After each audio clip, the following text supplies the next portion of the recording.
Hola a todos, hola a todas, bienvenidos una vez más a Historiador al Rescate. En el vídeo de hoy pretendo hacer un breve análisis de las últimas novedades relacionadas con la guerra de Ucrania, así que allá vamos. Para ello os voy a proyectar dos pequeños vídeos que la verdad es que son muy completos, no son de mi manufactura, de hecho están hechos por una cuenta de Twitter que se llama War Mapper. Lo tenéis en la propia imagen, ¿vale? Y os la recomiendo. En castellano traducido así sería mapa de guerra, ¿vale? ¿No? Y creo que merece mucho la pena porque prácticamente cada día actualiza los movimientos de los distintos ejércitos y es muy muy útil. Otra página que también os recomiendo es el Institute for War, for American Studies, que habla, básicamente tiene una day list en el que cada día menciona todas las novedades importantes del conflicto bélico en Ucrania. Y luego, por supuesto, en tercer lugar, yo situaría los reportes diarios que lanza los servicios secretos o los servicios de inteligencia, mejor dicho, de Reino Unido, porque merecen mucho la pena y también tiene unos mapas de muchísima calidad. Bueno, pues vamos a ello. Lo primero de todo, Soledad, como tal y como ya os comenté en el vídeo anterior, que por cierto, muchísimas gracias por todo vuestro apoyo.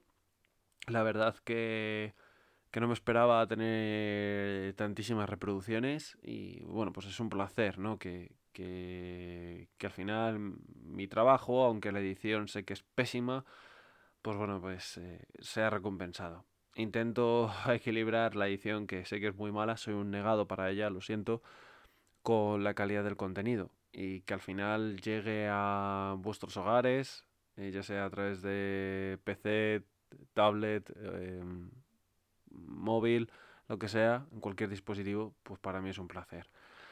Bueno, pues como os dije, Soledad ha caído finalmente, ha sido tomado por el ejército ruso y después de unos días ahí de reorganización por parte de las tropas rusas, lo cierto es que de nuevo han empezado a avanzar y están cada vez más cerquita de llegar a Bakhmut. De hecho, como podemos observar en el siguiente mapa, aquí vemos las posiciones en rojo, ¿no? Del ejército ruso ya conquistadas. Luego en ese color más clarito tenemos las zonas de influencia rusa por donde hay una importante presencia del ejército ruso y luego ya las posiciones ucranianas, ¿no? Por así decirlo, tenemos que los rusos pues ya se encuentran cerca de los suburbios de Bakhmut donde se están, como todas estas semanas, entablando fuertísimos combates, ¿no? Ahora hay que ver si los rusos pueden reaccionar con celeridad y seguir avanzando y definitivamente establecer una pinza en torno a Bakhmut. Pero claro, para eso, como ya os comenté, habría que ver el grado de defensas de los pueblos alrededor de Bakhmut, si es tan elevado, ¿no? Como el de la propia Bakhmut o no. Y también hay que ver un poquito los recursos que tienen a su disposición los rusos, porque la compañía Wagner, hoy salió un informe de la inteligencia estadounidense mencionando que durante los combates por la toma de Soledad, la compañía Wagner había obtenido 14.000 bajas, lo que sería un tercio del total de sus fuerzas. De estas 14.000 bajas, 10.000 serían heridos y unos 4.000 muertos. Entonces, claro, a partir de aquí, las últimas novedades, fijaos, ayer se conmemoró la liberación del sitio de Leningrado, un hecho muy importante de la Segunda Guerra Mundial, que por cierto, por allí, por Leningrado, estuvo la División Azul, colaborando codo con codo con las Fuerzas Armadas del Tercer Reich en la Segunda Guerra Mundial, en el frente oriental. Y bueno, pues el discurso de Putin es muy interesante porque viene a decir que tanto ayer como hoy el ejército ruso está luchando contra los nazis de la actualidad, ¿vale? En este caso encarnados, ya sabéis, en esa retórica propagandística rusa que representa a Ucrania como un estado nazi, un estado neonazi en su totalidad y bueno, pues Putin lo que intentó demostrar es un poco mantener esa retórica, hablando de la operación militar especial, lo cual todavía resulta sorprendente, ¿no? Que vuelvan un poco las andadas porque ya ha quedado superada, sobre todo tras los descalabros rusos en este finales de verano y principios del otoño. Y sobre todo que reitere de nuevo en que se lucha contra Ucrania porque es un estado neonazi surgido del 2014. Yo en otros podcasts, no me voy a detener en esto, he hablado de ello largo y tendido, refutando estas aseveraciones, así que si os interesa, pues tanto en iVoox como en YouTube tenéis una serie de listas de reproducción relacionadas con la guerra de Ucrania y ahí os podréis hartar e informar debidamente sobre esto. Bueno, el caso es que, claro, Putin está lanzando pues, un mensaje, ¿no? De refuerzo a la propaganda rusa en un momento en el que ha habido distintas reacciones desde las posiciones occidentales, sobre todo tras la caída de Soledad. Occidente están divididos entre aquellos países encarnados por Alemania que consideran que no es sabio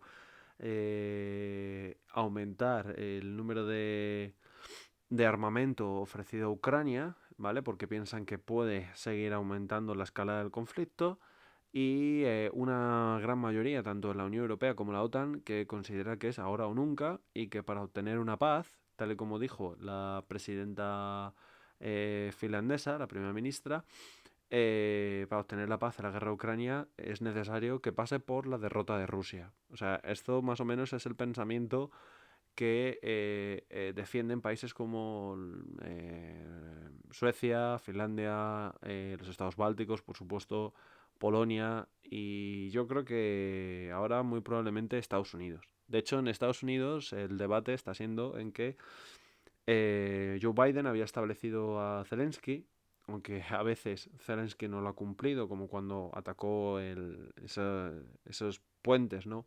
Que iban hacia Ucrania, que conectan la península de Crimea, perdonar, que conecta la península de Crimea con la Ucrania continental, con la zona prorrusa, ¿no? de Ucrania. Pero el caso es que desde Washington habían establecido a Zelensky una serie de líneas rojas y era no atacar Crimea y no atacar territorio de continental, entre comillas, de Rusia, ¿vale? ¿Qué ha ocurrido? Pues que ahora parece ser que la cúpula de Washington, dentro de la cúpula militar y política, pues está empezando a reflexionar sobre la posibilidad de quitar esa línea roja y dar armamento de largo alcance a los ucranianos para que puedan empezar a atacar Crimea. Claro, esto los rusos, pues evidentemente lo saben en qué punto se encuentran los occidentales y de hecho ayer Rusia lanzó un mensaje, Dmitry Peskov, que es de hecho el representante el portavoz, ¿no? del Kremlin, pues este hombre dijo que, bueno, vino a comentar que cualquier tipo de ataque sobre Crimea sería respondido con armamento nuclear, puesto que para Rusia es una línea roja. Luego también Medvedev empezó a hablar. Medvedev es uno de los hombres íntimos de Putin.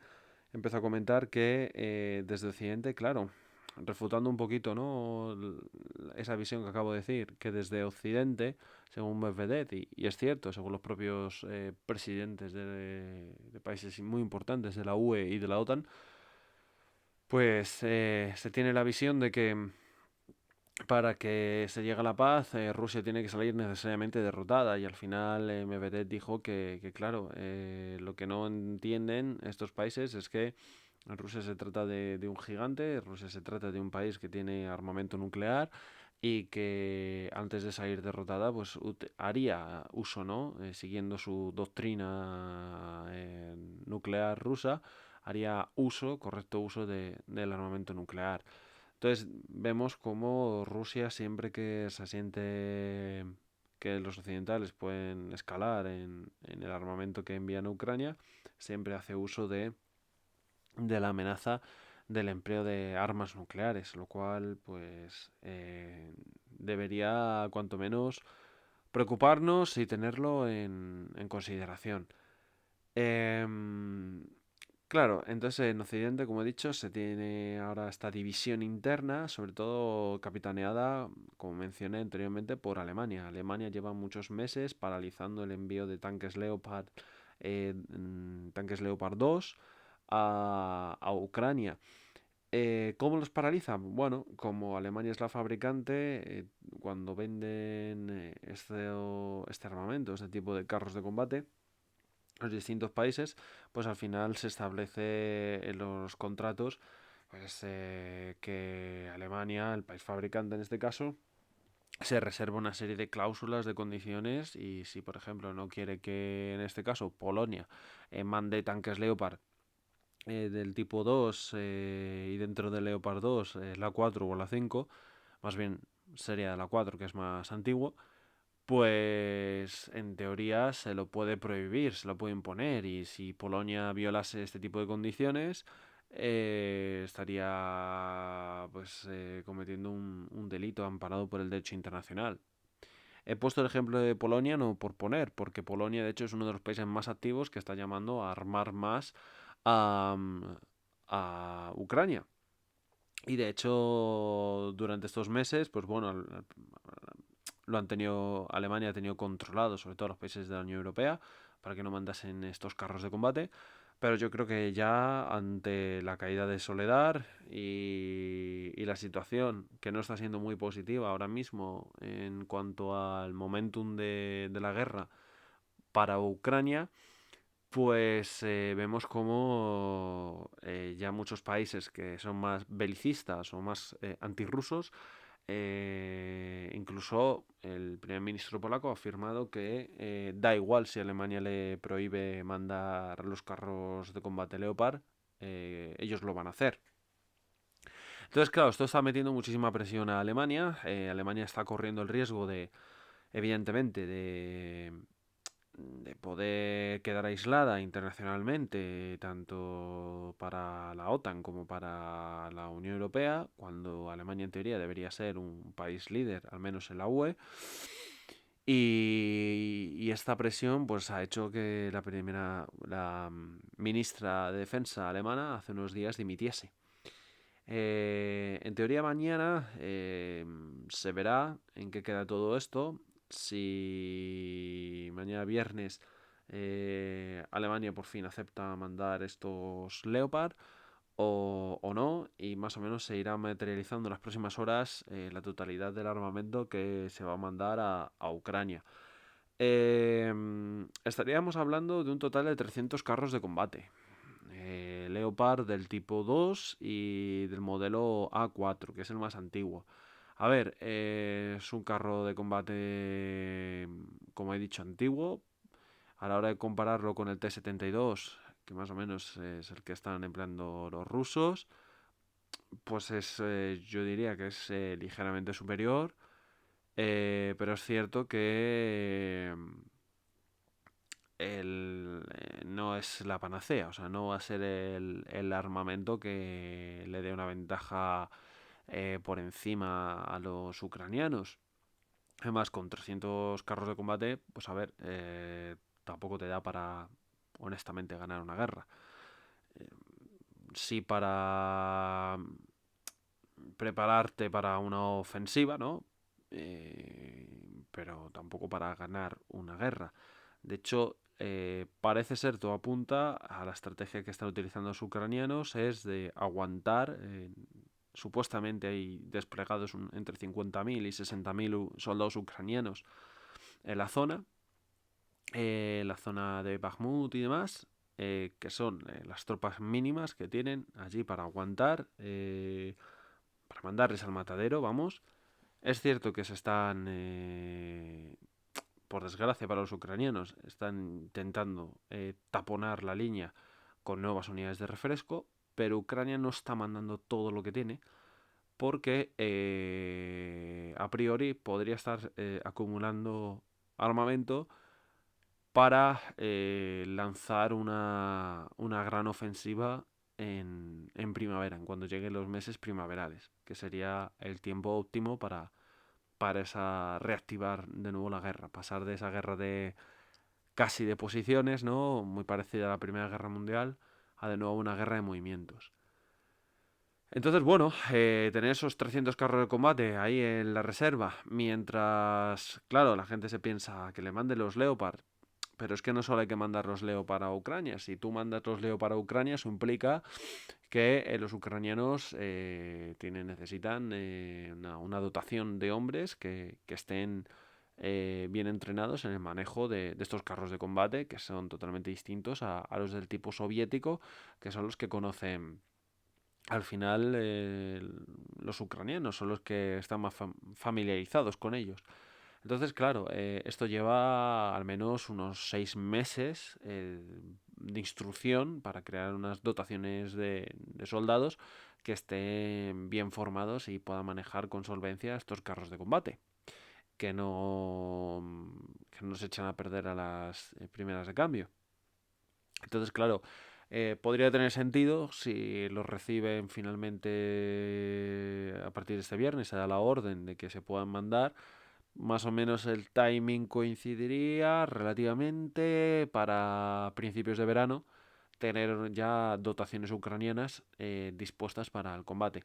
Asimismo, parece ser que Estados Unidos se va a implicar más en las bases de la OTAN de Alemania a la hora de instruir a soldados ucranianos. No solo va a recaer el peso en Reino Unido. También se ha hablado de suministrar Apaches del tipo Longbow, pero bueno, esto de momento yo creo que es un poco ciencia ficción y además pasaría lo mismo que con los Leopard y también yo no sé hasta qué punto el Apache Longbow por supuesto, es un gran helicóptero de combate, pero no sé hasta qué punto sería necesario, sobre todo viendo que la guerra está sorprendiendo por, primero, el gran uso de los drones, esas técnicas multidominio, y luego, sobre todo, por acciones de las fuerzas especiales, ataques rápidos, incursiones, guerras de guerrillas en pocas unidades, sobre todo por parte del ejército ucraniano. Entonces, que tengan, no sé, que tengan helicópteros de combate, no sé hasta qué punto podría inclinar el balance a favor de Ucrania. Es cierto que Suecia ha sido amenazada por Rusia, porque ha ofrecido a Ucrania entregar un nuevo sistema de misiles. Entonces tenemos que la situación ahora mismo está muy tensa, incluso dentro de la Unión Europea. Y mi pronóstico es que tiene pinta que a lo mejor al final es probable que Alemania ceda y decida enviar, ¿no? Salga de ese intento de neutralidad comedida y empiece a enviar finalmente o de permiso para mandar estos Leopard. También se ha barajado que Estados Unidos pueda mandar carros de combate tipo Abrams. Esto sí que sería ya mucho hablar, porque son los carros de combate el M1 Abrams magníficos, pero pasaría lo mismo que el Leopard. Y bueno, pues veremos a ver qué ocurre. También como curiosidad, en Moscú se han filtrado vídeos de que en algunos edificios importantes de Moscú y rascacielos y demás, están los rusos instalando baterías del tipo Pansir S que son al final en Roman Paladin baterías antiaéreas, cañones antiaéreos. Claro, si hacen esto es porque están esperando un ataque sobre Moscú. Lo pueden hacer por propaganda, quizás, para que Putin pueda inculcar ese miedo, ¿no? Dentro de la población. Esa paranoia de que Rusia se encuentra bajo amenaza de Occidente. ¿O es que verdaderamente esperan un ataque militar sobre Moscú? No lo sabemos. La verdad es que es ciertamente preocupante. También mencionar que ayer falleció el ministro de Interior ucraniano en un accidente de helicóptero. Al menos eso es lo que parece de momento. Y hay que, por desgracia, fallecieron también, aparte de este señor, pues fallecieron 16 personas más. Lo cual es una tragedia, ya que el helicóptero cayó sobre una guardería. Entre ellos, muchos de los fallecidos son niños. Y por otro lado, hablando un poquito de la compañía Wagner, simplemente mencionar que Prigozhin ha vuelto a criticar muy duramente a Putin en ese pique que tienen entre la compañía Wagner y el Estado Mayor del ejército ruso. Y ha criticado porque desde el Estado Mayor del ejército ruso se han lanzado distintas ordenanzas en los cuales el ejército ruso pues prohíbe el uso de barbas, se tienen que rasurar y demás. Y Prigozhin ha utilizado esto para llamar cobardes y traidores a muchos de los mandos del ejército ruso, para atacar las decisiones de Putin en la guerra, diciendo que no están tomando o no están mandando todas las fuerzas de las que Rusia se dispone, criticando de que se está librando una guerra a medio gas. En cierto sentido tiene razón, y sobre todo que se obliga a los soldados a rasurarse la barba. Lo ve como un absurdo porque dice que hay muchos soldados que son musulmanes, sobre todo dentro de la población chechena, y que esto se ve como un atentado contra sus propias creencias y su sistema de valores. Así que vemos como hay una lucha interna. Sorprendentemente el Kremlin lo permite esto. También es cierto que de momento a Prigozhin lo necesitan. Es un individuo muy útil para el Kremlin y tenerlo en contra no sería para nada inteligente por parte de Putin. Em, También he sabido que República Checa va a mandar tanques T-72 a Ucrania. Y bueno, lo único que tampoco quiero daros información falsa, porque hasta donde yo sé, estas son las novedades más importantes respecto a la guerra de Ucrania. Veremos a ver cómo van evolucionando estos días.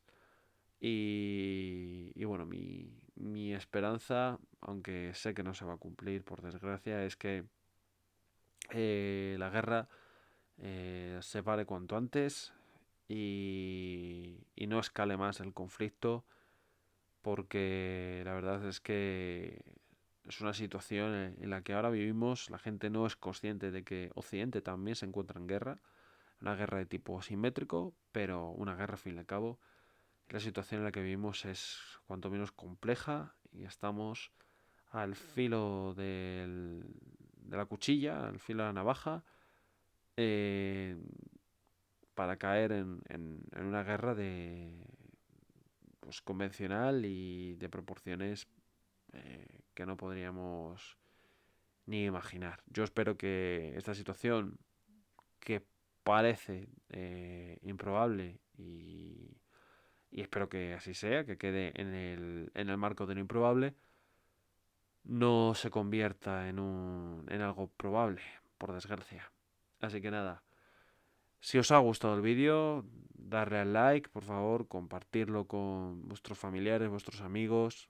Mi objetivo es lanzaros estas pildoritas para que podáis un poquillo seguir el conflicto y de una manera pues muy sucinta y yo creo que muy llana, entender algo tan complejo como es la geopolítica. Así que como siempre, os mando un fuerte abrazo y desearos a todos que seáis buenos seáis felices y que os cuidáis. Hasta la próxima. Chao.